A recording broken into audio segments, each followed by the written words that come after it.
Ms. Sims, you say your mother and your alleged father intentionally deceived you for 36 years by claiming that Mr. Johnson is your biological father. From the outside, it looked like a close-knit family. Ms. Sims had grown up believing she was a daddy's girl, proudly carrying the last name of a man she adored, Mr. Johnson. He was there for the schoolwork, the life advice, the dinners out. He didn't just play the role of a father, he was her father, or so she thought. Well, for my whole life, I've always thought that Henry, my dad, is my dad. And I just have a multitude of things that have come up that show me that he potentially could not be, including my health and my daughter's health, where we don't have any family history that is consistent throughout the family of my dad's family. She claimed that both her mother, Ms. Smith, and Mr. Johnson had knowingly misled her about her biological father, but Ms. Smith wasn't having any of that. According to her, she never intentionally lied. So what was it then? A long-forgotten detail? A minor mistake? Try telling that to a grown woman who feels like her entire life was a lie. I never intentionally lied to her a day in her life. So where she's coming up with this, I don't know. Miss Sims, you grew up a daddy's girl. Right, definitely a daddy's girl. With a wonderful relationship with the man you were told was your biological father. Absolutely. Can you talk to the court about that? Yes. But now, standing in court, Ms. Sims wasn't so sure anymore. Something didn't add up. Not in her medical history, not in her daughter's health, and certainly not in the stories her parents had told her all her life. What began as a daughter's admiration had morphed into a storm of doubt and confusion. And in that courtroom, the storm was just about to break. How has your relationship changed since this paternity issue has come to light? I've always known there were some doubts, but I never mentioned it to her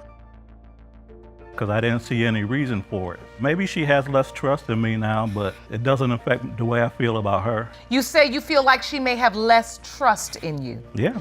Ms. Sims' suspicion wasn't born out of thin air. It started with a lupus diagnosis, an autoimmune disorder with no trace in her family history. Strange. Then came the kicker. Her own daughter began showing symptoms eerily similar to hers. Red flags everywhere. Ms. Sims, being a nurse, knew enough to realize something was off. How could both she and her daughter suffer from conditions that supposedly didn't run in the family? Unless maybe Mr. Johnson wasn't her father after all. So in 2001, I was diagnosed with lupus. And you know how when you go through your physical, like they say, give me your family history and things of that nature, where I have nothing, no autoimmune disorders on either side of my mother or father's family. And so I just rolled that out. Throughout that, I went to nursing school and I became a nurse. And with more research and really understanding the disease process, at first, she approached the man she called Dad. She thought he'd dismiss her concerns. Instead, he agreed there was a chance he might not be her biological father and offered his support to uncover the truth. That moment, it hit hard. All these years, he knew there was a possibility. Yet, not once did he bring it up.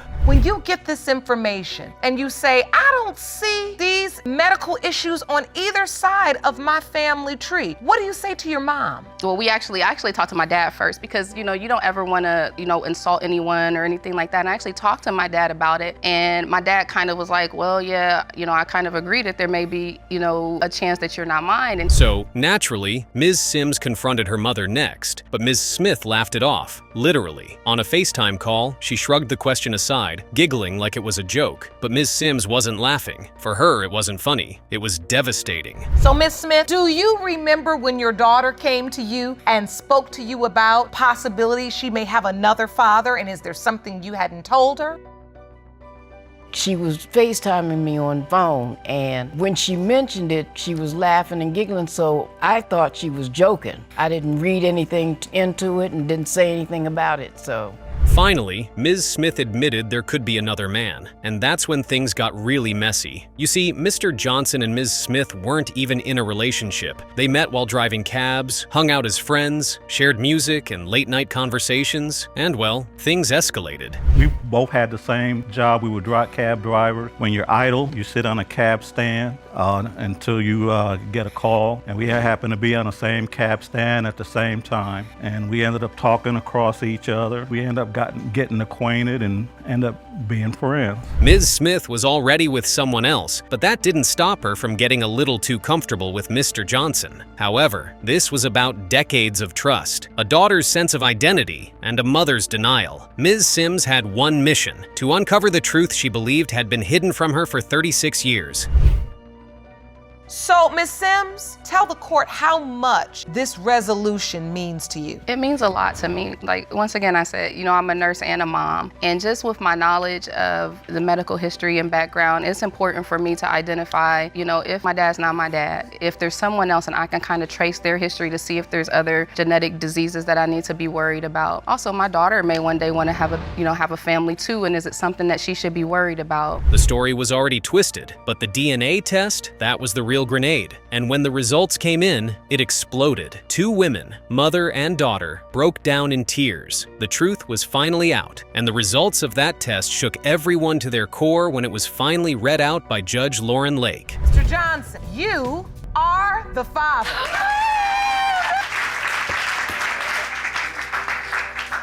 Mr. Miller, you claim your girlfriend, Ms. Troutman, left you for another man. Yes, You Your say that when she returned, you forgave her and quickly resumed your sexual relationship. Yes. Mr. Miller thought he had seen it all until he returned from a short trip and found another man cradling his child. Not just any man, but someone his girlfriend now called her boyfriend. Imagine that. He leaves town for a week, comes back, and boom, there's a new guy in the picture, already acting like daddy. And just like that, the whole truth of their messy relationship was revealed. Well, I wouldn't have been sleeping around with other men if he was doing his responsibility as a father and taking care of his girls and me also. He wasn't buying diapers, wipes, clothes. His mother was the man of our relationship. She took care of us. This wasn't some simple paternity case. It was an emotional roller coaster filled with distrust, betrayal, and multiple men who could potentially be the father of baby Deja. Mr. Miller didn't believe for a second that the child was his. On the other hand, Miss Troutman insisted she hoped he was the father, but her actions told a much messier story. I grew up with my mother. She was a single parent, but she was not a mother to me. She was more of my friend. I took care of my brother and my sisters, and I just got tired of living that life. So I started to run away from home. Well, when I ran away from home, I had met Tony's mother, Cindy. They had argued, she left, and that's when she met the other men. First is the plasma center guy, then the chat line guy. She didn't deny sleeping with both of them during the possible conception window. She just kept insisting they were on a break. You would think that would be the worst of this crazy story. You would be wrong. Well, what happened was when he had went away, we was broken up. We had got into an argument. We were no longer together when I was dating the person that I met at the plasma center. We were not together. We were still talking. So when he did come back on his trip. See, Miss Troutman admitted to sleeping with not one, but two other men during the time she conceived. A complete stranger from a chat line her aunt introduced her to. And guess what? On that same chat line, Mr. Miller catfished her. She didn't even realize it was him she was flirting with. Talk about chaos. But it's about to get even more chaotic, if you can believe it. And during that time, were you intimate with anyone else? No. Well, yes, I was when me and him, I'm sorry. Really? Yes, I was. When me and him got into it and we had broken up, yes, I was with that guy that I was with. The plasma center guy. Yes, but we were separated. We were not together. She even brought a color-coded calendar to court to map out her intimate encounters. Yellow for the chat line guy, green for the plasma center guy, blue for Mr. Miller. The judge didn't even have to say much. The evidence was screaming wild, and things were about to get much messier. The date of conception. Yes. Jerome, can you please hand me that? Thank you. You're welcome. So you have a February calendar laid out so we can understand what all was going on. In yellow, we have the dates you were with the chat line guy. Yes, ma'am. The green outlines the dates you were with the guy at the plasma center. Yes, ma'am. And the blue are the dates you were intimate with Mr. Miller. Yes, ma'am. Now, Mr. Miller admitted he wasn't perfect either. He mentioned they once had a threesome, something he believed might have opened the door to all this infidelity. She claimed he'd crossed boundaries, snooping through her phone, transferring photos without her knowing. A threesome? This could be the craziest case in paternity court history, and that's saying a lot. We had a threesome with one of her friends one time. Okay. And I think I might be the blame for her wanting to cheat on me because of that, because we had a threesome. I mean, I told her she wanted to do it. It wasn't my idea. It wasn't just a threesome. It was times that I woke up in the morning. To make matters worse, or depending on your perspective, more entertaining, Miller's mother was dragged into the drama. She didn't hold back. She claimed Deja looked just like the plasma center guy. She was tired of footing the bill while the young couple played house and ducked responsibilities. According to her, if they didn't want her opinions, they should find their own place and take care of their own kids. I am ready to hear from you. While I'm butting in their business, and let them go find their own place to live, by the way. Okay? I'm buying diapers. They should both be working, doing what they're supposed to do, and then I won't butt. But these kids are... The judge didn't sugarcoat it. She called out their immature choices, pointing out that while they were busy playing games, a child's future was hanging in the balance. She saw through the excuses, the deflections, and the blame game. This wasn't just about heartbreak or betrayal. It was about accountability. When I see situations like this where I know a child is loved and accepted, part of me wants to rip up the results. Because if we don't know, she'll never know. And then she can just receive the love. And then came the DNA test. It's what everyone has been waiting for, and it was every bit as insane as you can imagine. Miss Troutman was already in tears, but as soon as the judge announced the results, she lost it. What did Judge Lauren Lake announce that made her lose it? Let's find out. Mr. Miller, you are not her father. Hey, Teresa, baby, I love you, baby. I will. Come here. Hey. Jerome, Your can Honor. you please go check on Mr. Miller and Miss Troutman? Ms. Williams, you are here today with your two sisters because you say you're tired of being lied to by your mother, Ms. Liddell. You all claim she wasn't a good mother and say her promiscuous behavior is the reason you need the results of a paternity test today. Lisa Williams had spent most of her life feeling abandoned, not just by her father, but by a mother whose own actions had cast a shadow over her existence. She and her two sisters sat before Judge Lake, the air heavy with unspoken words and years of resentment. Today, they demanded answers. Is James Williams really our father? Me and my two sisters, because, being the baby, I'm the youngest. And I felt like ever since I was born, I've been lied to. And you always felt left out from your sisters. Tell me about the paternity issues. It was this man who was supposedly had been my father. From the start, the tension was thick. Lisa Williams and her sisters stormed in, claiming their mother, Ms. Little, had done more damage than good.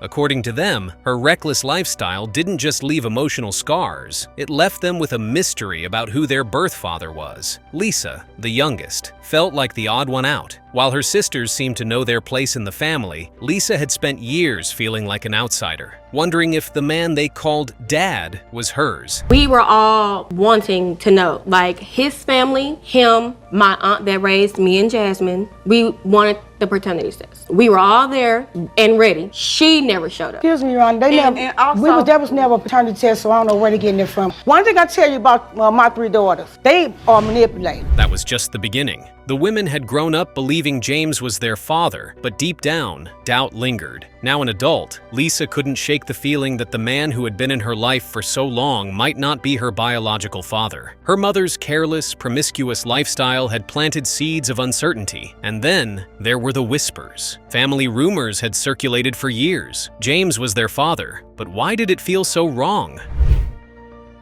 This paternity issue. When you grew up believing that a certain man was your father? Yes. Okay, explain. Okay, when I was growing up, family members would say, no, he's not your father. It was a rumor going around that Who is that? James. The man who's going to appear in court today and has been tested. Yes. The room erupted as Lisa recalled a memory, a gas station encounter, that had haunted her for years. There, her mother didn't recognize the man who had supposedly fathered her children. It was as if her own reality had come undone. But if you think that was the worst of it, you're sorely mistaken because this case is about to get even crazier. That day when I saw him, knowing, I don't see me at all. This is the saddest thing, Your Honor. After I had my son was 3 months. We go to the gas station. A man notices my mother, but she does not notice him. He calls out her name. Who are you? You talking about some, so you don't know who I am? The room grew more chaotic. Emotions boiled over as the daughters, particularly Jamie, spilled their hearts. Their mother admitted she didn't know for sure who the father was. She was honest about her past, admitting her reckless choices, but that didn't make the hurt disappear. Let's learn more. Who her father is. I don't know. I'm gonna tell you. I'm gonna be honest. Jamie, no. Lisa, no. Jasmine, no. I'm not for sure if James is their father, if he's not their father, because I was hoish. I did me. I ran the streets. Okay, you can keep your slab remarks. James had been a distant figure in their lives. He treated Lisa's sister better than her, leaving Lisa feeling unwanted and unloved. But perhaps that wasn't even the worst of it. The real bombshell? James himself had doubts. What were those doubts? How did they arise? Well, only one way to learn. Do you believe you are these young girls' biological father? Do you believe that? Deep in my heart, Your Honor, and I hate to say it, and it's hurting me to say it too, but no, I do not. You don't act like it. It shouldn't be hurting you. He said no. You don't act like it. You sure don't act like it. What are your doubts? And it wasn't just James's words that caused the storm. It was the painful truth behind them. He had caught her mother with other men during their relationship. His heart already wounded, he couldn't bring himself to believe that the daughters he had helped raise were truly his own. But was that the worst of it? Things got even worse, if you can believe it. This is the man that you were told was your father. Correct. Yes. Now he's expressed that he doesn't truly believe he's your father. Right. Yes, ma'am. And you, in turn, have that same feeling. Yes. You've never felt in your heart when you saw this man or heard about this man, this is my real father. Yes, and that's why it hurt. The wounds were raw. Jamie, the most vocal of the three, recounted how her life had spiraled because she'd never known what it meant to have a father's love. What kind of man leaves his daughters wondering about their own identity? Jamie's words cut deep, and the judge, clearly moved, attempted to restore some order. But it was clear, the damage had been done. Your Honor, I have a question for both of them. Why did you miss my 8th grade graduation? You weren't away. You were out. You were able to come. Why did you miss it? Jamie, because I was a piece. Like I'm not gonna keep down on myself, but I didn't care about y'all. The courtroom quickly turned chaotic. Accusations flew like daggers. The daughters shouted over their mother, outraged by her lack of remorse. Liddell fired back with cold detachment. There's only one thing that could bring peace, and more tears. Only the DNA test results could truly put an end to the insanity of this case. Mr. Williams, you are not her father. Thank you, James, for what you did for me. Ms. Henderson, you claim that you believed Mr. Henderson was your biological father, but at the age of 15, Mr. Rycraw claimed he is your dad. You are doubtful and have opened today's case to get the truth. Is that correct? Yes, Your Honor. Tension filled the courtroom as two men, both certain of their truths, stood across from each other, each waiting for the same answer to a question that had haunted them for years. It was a battle of bloodlines, of identities, and of fractured family ties. And today, a DNA test was about to reveal a truth that no one was prepared for. Ms. Henderson had spent years feeling like an outsider in her own family. Raised by a man she had always called Dad, her world was shattered when at 15, another man, Mr. Rycraw, claimed to be her biological father. It didn't help that her mother's twin sister, sitting beside Mr. Rycraw in court, was just as certain of his paternity. Been without knowing who your father is. You know, it's lonely. My kids, they want to know their grandparents. And my daughter, she tells me all the time, Mom, we're gonna find your dad. So, you know, I'm just ready. I want to be close to somebody, be close to them. I've always been close to him. For years, Ms. Henderson had wrestled with the question, who is my birth father? She didn't look like the rest of her siblings, a feeling that only deepened her confusion. Her mom had never been entirely clear about her paternity, and even after her death, the uncertainty lingered. To make matters worse, her mother's twin sister, who swore Mr. Rycraw was the father, had kept secrets of her own, telling Ms. Henderson nothing when asked. See your emotion. What are you feeling right now? I know that she's saying that, you know, he's my father, he's my father, but I need to know the truth. I don't want to just think that someone's my father. I don't want that. I want to know. And growing up, you were told Mr. Henderson, this is who you grew up knowing was your father. Yes. Ms. Henderson's feelings were raw as she explained how lonely and unsettling it had been to grow up with a cloud of doubt hanging over her. She longed to know the truth, not just for herself, but for her children too, who wanted to know about their grandparents. She was desperate for closure, for the peace that comes with certainty. Daddy, are you my daddy? And he told me that he was like, I'm the only daddy you got. And so when my mom came home, I told her, I was like, I know that Walter isn't my dad. I don't look like my sisters. So she just gave me another name. And so I'm just tired of hearing all these different names. Mr. Henderson's stance? He believed Ms. Henderson was his daughter, but not entirely. During his marriage, his wife traveled out of state and became pregnant. The timing didn't sit well with him. He admitted to having suspicions, but said that if the baby were a girl, he'd claim her. If it were a boy, she'd have to leave. That was his mindset back then. He was shocked to learn he was on the birth certificate. He didn't even remember signing it. It had been that long, and the situation was that murky. Mr. Henderson, I need to ask you, what was your relationship like with her mother? We were still good. I mean, that was my wife, and, you know, I treat my wife like my wife, regardless of what she do. And she was your wife, so why was there any question about Miss Henderson's paternity? But things got even messier. Before her mother died, Ms. Henderson had pressed her for answers and was given yet another man's name, someone entirely different from either Mr. Henderson or Mr. Rycroft. Desperate for answers, Ms. Henderson tracked this man down. They met, she thought she resembled him, and they even took a DNA test. But when she called for the results, they didn't give them to her. Miss Henderson, when you listen to this testimony, does it make you believe that Mr. Rycroft is your biological father? No, because before my mom passed, I was questioning her. Who was my dad? And she gave me this man's name. However, the court somehow got its hands on those tests. The accusations, suspicions, lies, and hidden truths made it impossible to know who to trust. Now, if you thought that was the worst part of this case, you're wrong, because things got even messier. Miss Henderson, the other man, the third man,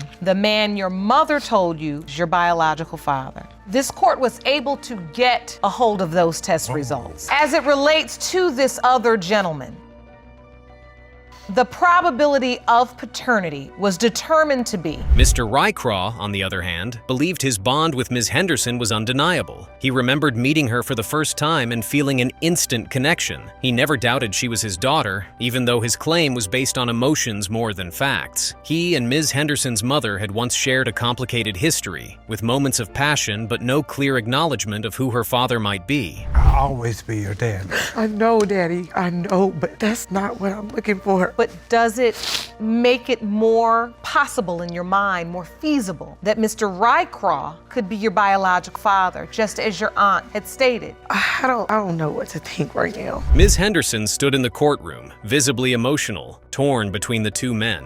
All she wanted was to be close to someone, to know who she really was. She was tired of the conflicting stories, tired of being passed around in conversations like a mystery no one wanted to solve. Before the results, the judge wanted to hear from Rycroft's witness. State your name for the record. Latoya Banks. Ms. Banks, you are Mr. Rycroft's oldest daughter. Oldest daughter. Yes, ma'am. And can you tell the court what your understanding is as it relates to Ms. Henderson? Were you told that's your sister? Yes, Your Honor. Do you believe she's your sister? I don't. Through all the pain and heartache, one question remained. Who was Ms. Henderson's birth father? With the pieces of the puzzle scattered, the tension in the room was clear as everyone awaited the final verdict. When the judge finally spoke, there was a collective gasp and tears. Mr. Henderson, you are not the father. The next result reads as follows. Mr. Rycroft, you are not the father. You are, Dad. I'm so sorry.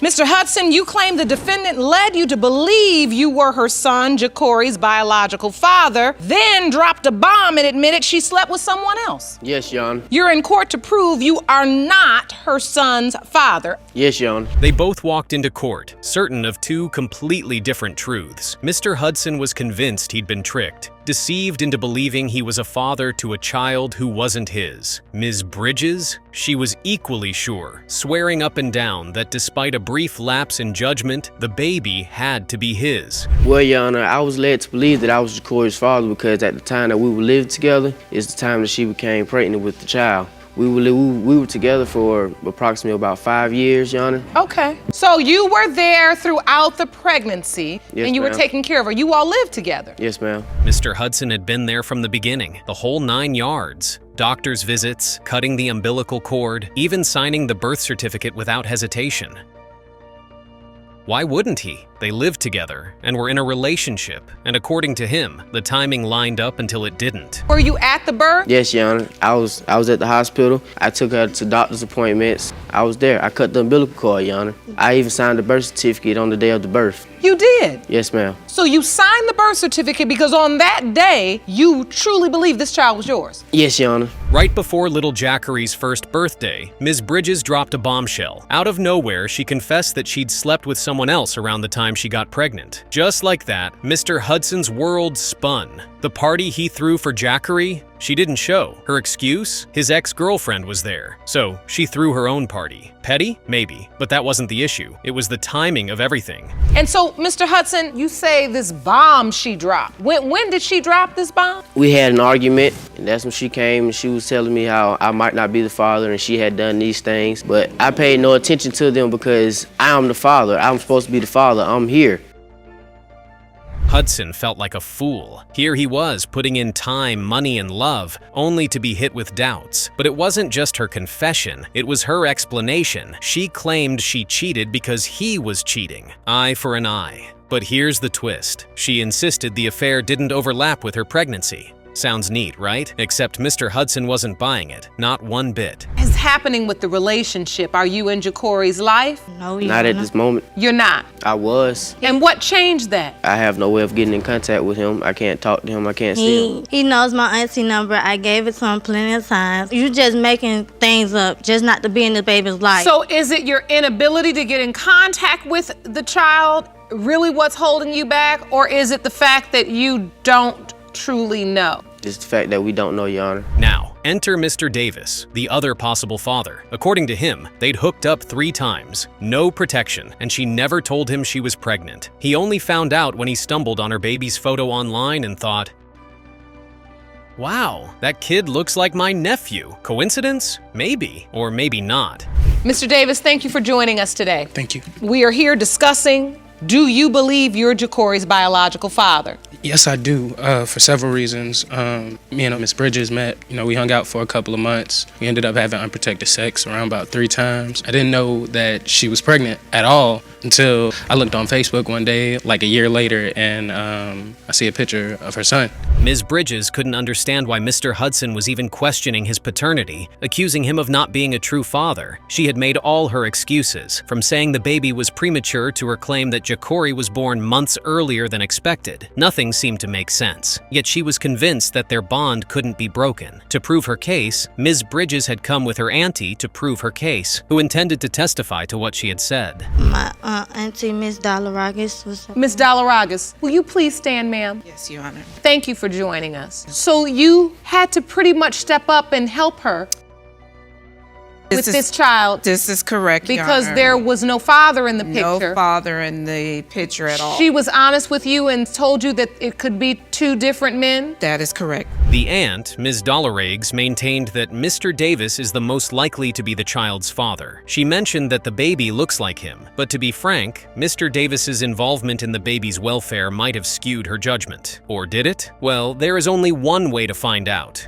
Miss Dollaragis, who do you believe is the father? Do you have a belief one way or the other? Honestly, Your Honor, I would go for it more towards Mr. Davis. The comparison looked, very similar, even though I know that's not much, but they do have similarities. You feel like they favor physically? They do. They really do. Mr. Davis was excited about the possibility of being a father until Ms. Bridges changed her story once again. She had told him he might not be the father after all, shifting all her focus back to Mr. Hudson. Confused and hurt, Mr. Davis agreed to take a DNA test, but was it too little or too late? Still, he stuck around and was in little Jack Corey's life. Mr. Davis, have you met Jacory? Have you spent time with him? It's been minimal, but I've spent time with him. The first time I met him, it was like, damn, I'm holding my kid.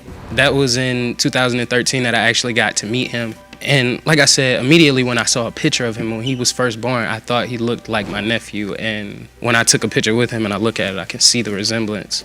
The courtroom was filled with tension. Mr. Hudson and Ms. Bridges stood on opposite sides, their stories clashing like two trains speeding toward each other. There were no happy moments, just raw emotions, lies, and deep-rooted pain. But one question hung in the air like a heavy cloud. Who was Jack Corey's birth father? Mr. Hudson, you are not his father. Mr. Davis, you are not his father. 3 different adults with 2 different mothers brought the same defendant to court today in an effort to prove paternity. Mr. Heron and Mr. Medley, you are here to prove to Mr. Medley Sr. that you are indeed his son. Yes, Your Honor. It's a tense, emotional scene inside the courtroom today. 2 men, Victor Medley Jr. and Maurice Heron, are here to get the answer they've been waiting for their entire lives. Is Victor Medley Sr. their biological father? The truth, they hope, will finally put an end to years of uncertainty, pain, and unanswered questions. Both men grew up without their fathers, and the hurt runs deep. Maurice wonders why his name even appears on a birth certificate if he wasn't truly acknowledged by the man he calls Dad. He's frustrated, and rightfully so. Why give him your name, then walk away for decades? Victor Jr. shares the same scars, wondering why he and his siblings were abandoned for years. It's a bitter pill that still hasn't been swallowed. Please explain to the court how difficult your life has been without having a father. It affected me in life. I want to know why he wasn't in my life. Why would you give me your full name as a junior? Why would you sign my birth certificate if you deny me as your child? Victor Medley Sr., however, stands firm. He's convinced the men in the courtroom aren't his children. His reasons are complicated. Rumors about their mother's infidelity, whispers from bandmates, and a tangled web of doubt. Sure, he was married to their mother, but did he have the right to believe these kids were his? After all, she had a history that raised more questions than answers. Medley Sr. even turned to his pastor, who advised him to do the right thing and marry her despite his suspicions. But years went by and the questions festered. Now, decades later, the truth still seems out of reach. You submitted a whole list of doubts. Yes, Your Honor. Explain. When I met her when I was playing in a band, which was about maybe 3 blocks from where she lived. She would come, she would be there, After about 4 weeks, she came up and introduced herself to me. Then there was a story about a trumpet player who hinted at affairs with the wife. It all seemed to stack up in his favor, at least in his head, but his actions told a different story. He had married the woman anyway, and for a time he acted like a father. That is, until things got uncomfortable. You married her even though you had doubts. Yes. And then you also claim you heard from another band member. Yes. I went to an audition for a band. Yes. The trumpet player was acting kind of strange, like he didn't want me, and I knew everything went well. And as I was leaving, packing the kids up. Yet, despite Medley Sr.'s denials, both men stand their ground, determined to find out the truth. They can't help but feel betrayed that it took so long to even get to this point. Why wait until they were all grown up to seek answers? If he'd just taken a DNA test when they were younger, perhaps their lives would have been different. Less pain, less confusion. The reason why I think he's denying me is because when his mother died in 2007, he was nowhere in our lives before then. His mom came down for Christmases, birthdays, everything. Gave us and she everything. treated us like we was her grandkids. The room is tense, and the emotional toll on the young men is visible. One of them chokes up, admitting how much he has suffered because of his father's absence. For years, he lived with guilt, trauma, and confusion, wondering if he was the cause of his family's unraveling. You messed my life up. I'm gonna let you know that now. Because, Take your time. I died 3 times in the hospital because of you, man. And I hate you for that. I want to let you know that. And on top of that, what he just said, I remember I was about 1 And I remember his mom being at the hospital. To make matters worse, when he was a child, he suffered a burn injury so severe that he nearly died. Yet, his father was nowhere to be found. Then, the crucial moment arrived. With every eye in the courtroom on Judge Lake, the verdict is about to be announced. The DNA results, which hold the key to a lifetime of questions, are about to bring resolution. It has been determined by this court, you are the father. Moving on to the results for Victor Medley Jr., that you are the father. The impact is immediate. The two men, who've carried years of pain, exchange a look. This was the moment they'd been waiting for, and yet there was no joy, only relief. For them, the truth is bittersweet. So now you know. Yes, I do. Do you have anything to say to your sons? Well, I'm glad that the truth has come out, and I'm glad that they are. If your mother hadn't led such a promiscuous lifestyle, we wouldn't even be here. First of all, my mom is not promiscuous. Second of all, my mom loved you. That's why she had kids with you. Medley Sr. tries to reconcile, but his apology feels hollow compared to the years of abandonment. His words don't undo the hurt or fix the damage, and though there's a faint attempt at mending the broken bond, the other son reluctantly hugged the father. While waiting for the last results, the judge focused on the remaining child.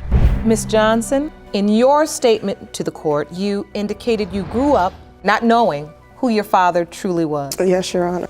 Tell me about that. I grew up in and out of foster care, but I had asked my mom, one day I was looking in my mirror when I was a teenager and I didn't look like her anymore. The courtroom had become a sea of tears as each child's emotions ran over. One child was crying because her son was finally recognized. The other was crying because of years of abandonment that could have been prevented. The last result is in, and the results are shocking. Mr. Medley Sr., you are not her father. Okay. Mr. Medley, what are you feeling now? I don't know. I thought she was my daughter.